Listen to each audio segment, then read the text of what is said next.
maias, eles tinham todo o conhecimento profundo dos ciclos da natureza.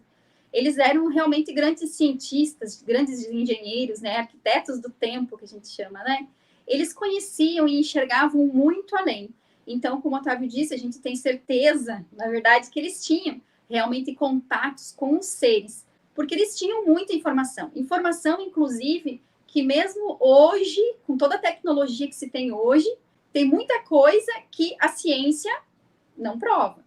Então, com tudo que existe equipamento, e eles conseguiam comprovar tudo isso, eles estudavam o tempo, e, inclusive, os maias, eles enxergavam 88 constelações nas Pleiades, né? Então, imagina o quanto eles tinham de conhecimento, né, de quanto eles estudavam tudo isso. Os maias, eles tinham 17 calendários, e esses calendários, todos, um estudava uma coisa, outro estudava outra, tudo era estudado, relacionado à natureza.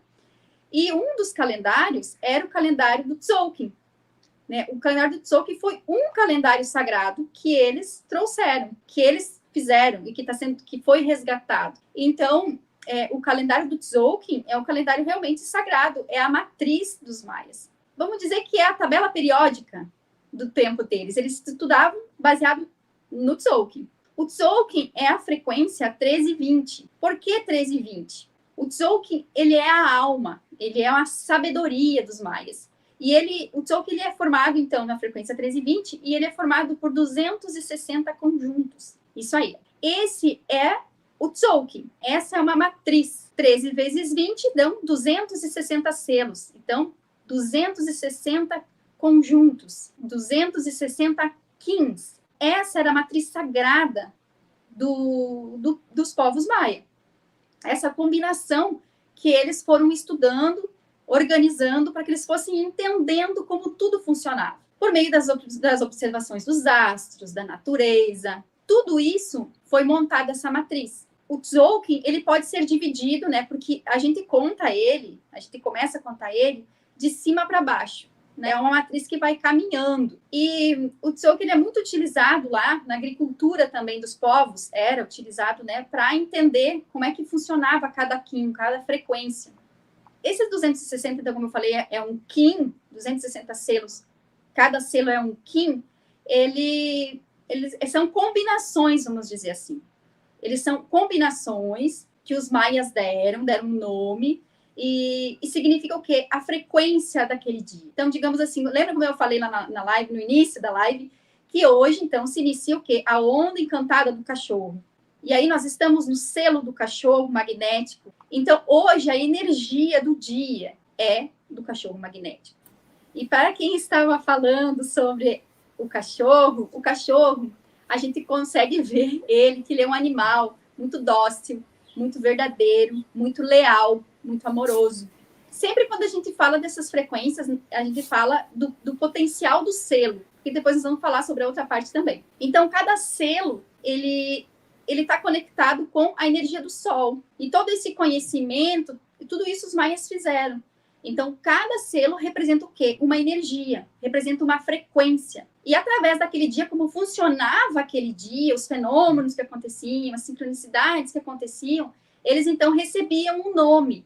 E aí, depois, então, conforme as crianças iam nascendo, eles iam entendendo como é que tudo aquilo funcionava, qual é a energia dessa criança. Voltando um pouco mais lá, a gente pode entender também que quando a gente vem, não é essa questão mais a gente ficar voltando, né? A questão é a transmutação, mas quando a gente desce, então, vamos dizer assim, né? A gente tem ali, não é um contrato, como é que é, Otávio? Um planejamento do compromisso cósmico, é isso? Isso aí, isso que eu quero dizer. Então, antes da gente vir, a gente sabe de tudo isso. E nós mesmos escolhemos, então, o selo que a gente quer vir para cá. Por quê? Porque é onde nós precisamos evoluir, transcender. Então, nós mesmos que fizemos toda essa escolha do selo. E os maias entendiam isso, né? Então, você vem para algo, você vem para exercer algo, você representa essa energia. Então, o Kim, ele simboliza a luz. O Kim, ele é um sol, ele é um selo, e ele é uma frequência de luz, tá? Ele é uma energia. todos os dias nós temos uma frequência que coordena o nosso dia. E o tom é uma frequência de som. Nós vamos entrar mais um pouco, espero que dê tempo de eu entrar um pouco mais nisso. Mas, então, são conjuntos formados de selos e tons. Então, os maias, eles entendiam tudo isso. Como é que aquele dia, além da energia, funcionava? Como era o seu ritmo, né? Então, eles percebiam tudo isso e, assim, eles montaram, então, o Tzolk'in. Não quer falar nada, Otávio?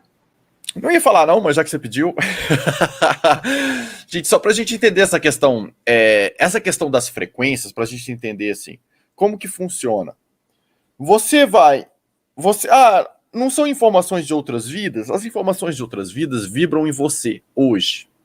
Se você está prestes a encarnar, você tem ali as vibrações que você tem, os ajustes que precisam ser feitos, as frequências que você precisa desenvolver, as qualidades que você vai trazer, seus recursos para cumprir com aquele compromisso e os desafios que você terá para se burilar. Aquilo tudo representa uma certa faixa de frequências. Então, quando você decide encarnar no exato momento da sua concepção, você escolhe aquele momento. O exato momento de nascer, você escolhe aquele momento. Porque ao escolher, você está escolhendo uma conjunção astronômica, que é a que vai pegar calendário maia, astrologia tradicional, dos Vedas, do Tibete, não importa. Né? Só que um vai considerar quando foi que você... quando que engravidou, o outro conta em tal data, o outro é quando nasceu, o outro um dia antes, pouco importa, mas assim, as referências são dessa faixa que você escolheu desse processo. Então você vem com essas frequências, as frequências que estão no seu compromisso, da sua placa, as frequências das suas habilidades, as frequências de tudo. Então você vai vibrar numa frequência que vai corresponder a um desses 15 aí, quando a pessoa está tentando categorizar de acordo com o calendário maia. Ou você vai vibrar numa outra frequência, se você olha no horóscopo chinês, ou numa outra frequência na astrologia. Cada um desses é uma maneira de se observar uma frequência sobre uma perspectiva e propor um estudo, né, e uma análise ali em cima das tendências energéticas, as influências energéticas que você vai ter quando você vem naquela faixa de frequência. Né? Então, é dentro desse sentido aí. É exatamente isso. Exatamente isso. Então, você nasce naquele dia ali, você vem representar a frequência daquele dia. Né? Então, você é um Kim na Terra dentro dessa frequência do dia. Né? Então, você representa um selo.